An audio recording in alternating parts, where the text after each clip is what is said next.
అది వాస్తవమేనండి. ఎందుకంటే చంద్రబాబు నాయుడు గారు చేస్తున్న ప్రయత్నంలో కానివ్వండి, ఆయన యొక్క నైపుణ్యంలో, చాతుర్యంలో ఎట్టి సందేహం లేదు. ఆయన మంచి విజనరీ.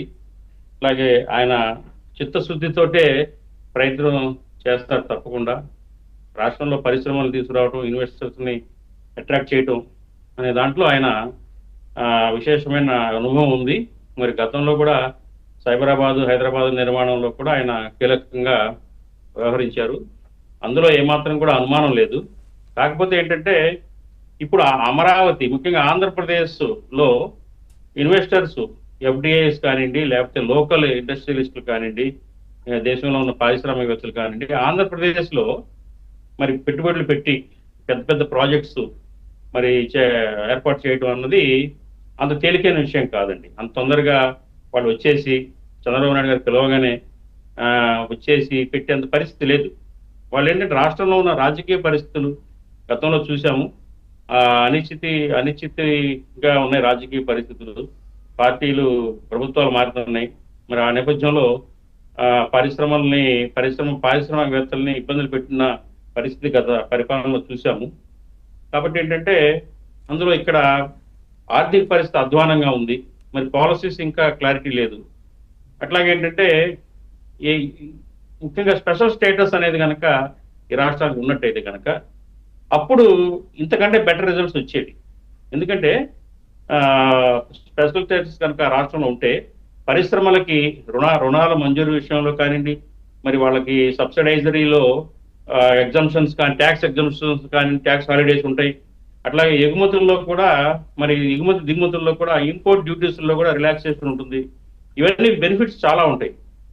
కాబట్టి ఏంటంటే అందుకనే స్పెషల్ స్టేటస్ ఇవ్వాలి. రాష్ట్రానికి విభజించబడింది, ఆర్థికంగా సరిగ్గా లేదు, అన్ని వ్యవసాయాధార రాష్ట్రం, పరిశ్రమలు లేవు, మరి ఉద్యోగాల కల్పన అనేది అసాధ్యం ప్రైవేట్ రంగంలో, మరి పరిశ్రమలు లేకుండా. కాబట్టి స్పెషల్ స్టేటస్ అనేది ఇవ్వాలని కోరింది అదే. మరి బీజేపీ గవర్నమెంట్ ఏంటంటే మోడీ గారు మొండి చేయి చూపించాడు స్పెషల్ స్టేటస్ విషయంలో.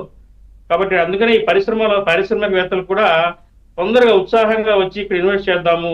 ఎందుకంటే భారీ పెట్టుబడులు పెట్టి ఇక్కడ ఇన్వెస్ట్ చేస్తే మరి రిటర్న్స్ రావాలి. వ్యాపారం అండి, కేవలం ఒక మనిషిని నమ్మో లేకపోతే ఒక నినాదాన్ని నమ్మో వచ్చేసేంత పరిస్థితి ఉండదు. స్లోగా ఇంకా టైం పడుతుందండి. ఈ పరిపాలన మరి సజావుగా జరిగి చక్కగా రాష్ట్రంలో మరి ఇండిజినియస్ ఇండస్ట్రీస్ని కనుక డెవలప్ చేస్తే మరి క్రమక్రమంగా మరి ఇంటర్నేషనల్ కంపెనీస్ కూడా వస్తాయి. దేశంలో ఉన్న బడా పారిశ్రామికవేత్తలు కూడా ఆంధ్రప్రదేశ్ వైపు చూస్తారండి.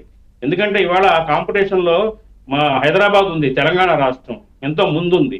మరి హైదరాబాదు ఒక హెవెన్, ఒక స్వర్గం లాంటిది ఎవరికైనా కానీ.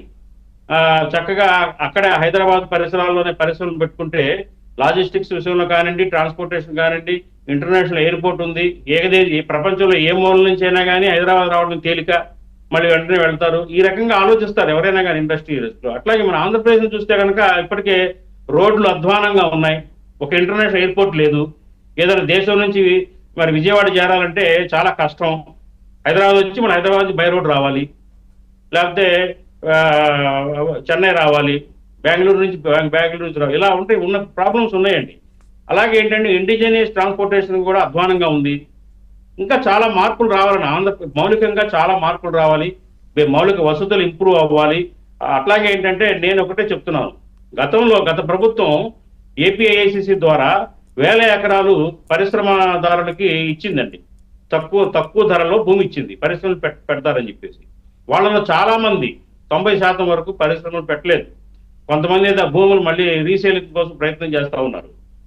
ముందు ఏంటంటే ఎవరైతే పరిశ్రమలు పెట్టాలని, చిన్న మధ్యతరగతి పరిశ్రమలు పెట్టాలని భూములు అయితే అలాట్మెంట్ అయిందో వాళ్ళని ముందు తీసుకొచ్చి వాళ్ళు ఏ పరిశ్రమలు ప్రపోజల్స్ పెట్టారో అవి పెట్టించాలి. ముందు అవి పెట్టిస్తే కొంతవరకు పరిస్థితులు మెరుగుపడతాయి.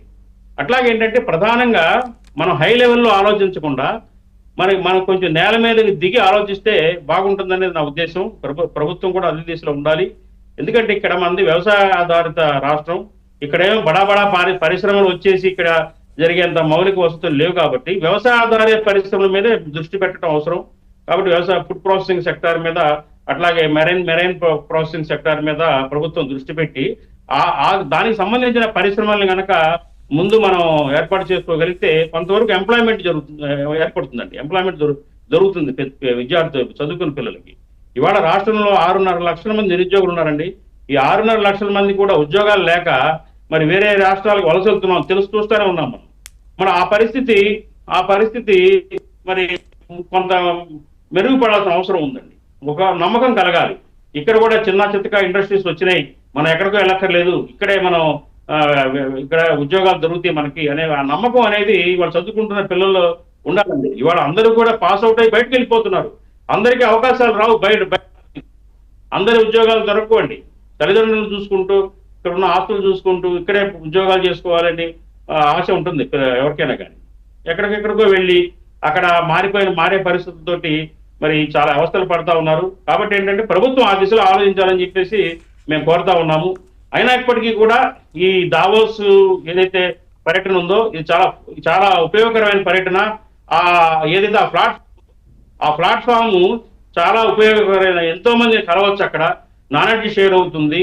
అంతే పరిచయాలు మన రాష్ట్రం గురించి మనం చెప్పడానికి బాగుంటుంది. అది ఫ్యూచర్ డెవలప్మెంట్ కోసం ఒక దారి, ఒక పేమెంట్ లాగా ఉపయోగపడుతుంది. కాబట్టి తప్పనిసరిగా ఈ దిశలో కృతకృత్యులే అవుతారు. మరి మన మన ఆంధ్రప్రదేశ్ ప్రభుత్వం టీము ఏదైతే వెళ్ళిందో ఆ టీం